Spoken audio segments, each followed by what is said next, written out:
Please subscribe to my channel to help me grow. I walked into the house still tasting someone else's breath on my lips, and my smile froze the moment I saw my husband standing in the doorway. He wasn't supposed to be home. He wasn't supposed to be watching me step inside like a woman returning from a place she had no right to be. The air between us felt like a wire pulled too tight, one wrong movement away from snapping. He didn't speak. He didn't look angry or suspicious. Just silent. Completely silent. And that silence struck me harder than any accusation could have. I swallowed, pretending my heartbeat wasn't thundering. You're home early. He nodded slowly. Yeah. Thought I'd surprise you.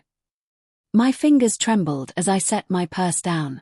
I could still smell his cologne on my blouse. Not my husband's. The sting of guilt crawled up my spine like ice, but I forced a laugh. Well, I'm surprised. He watched me with eyes that weren't cold but weren't warm either. More like they were searching for something inside me, something he already suspected was missing. I felt my chest tighten. Rough day, he asked. Yeah. You know how it is. My voice cracked on the lie. He stepped closer. You're smiling. I stiffened. What? You walked in smiling. Like something good happened. It was a harmless statement. A simple observation. Yet it felt like a blade pressed to my throat. Because he was right. I had been smiling. Happy. Alive. With someone who wasn't him. I tried to shake it off. Just tired. Sometimes tired looks like smiling. He didn't respond. He just turned and walked into the kitchen. The quiet between us grew thick again, suffocating. I followed, needing to fill the silence before it swallowed me whole. But when I entered the kitchen, he was holding my phone. Unlocked. Open to the last conversation. My lungs seized. The room tilted. He didn't look at me. His thumb hovered over the screen, the glow illuminating his expression. It wasn't rage.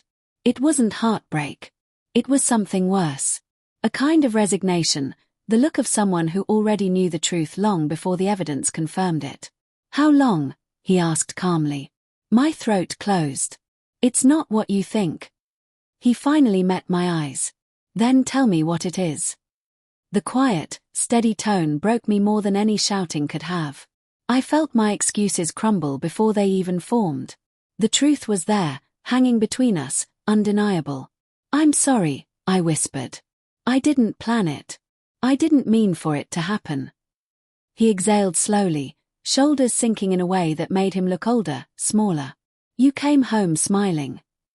His voice cracked. That was the sound that shattered me.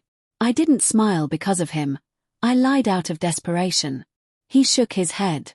That smile told me everything. The guilt surged so violently I had to grip the counter. Please, talk to me.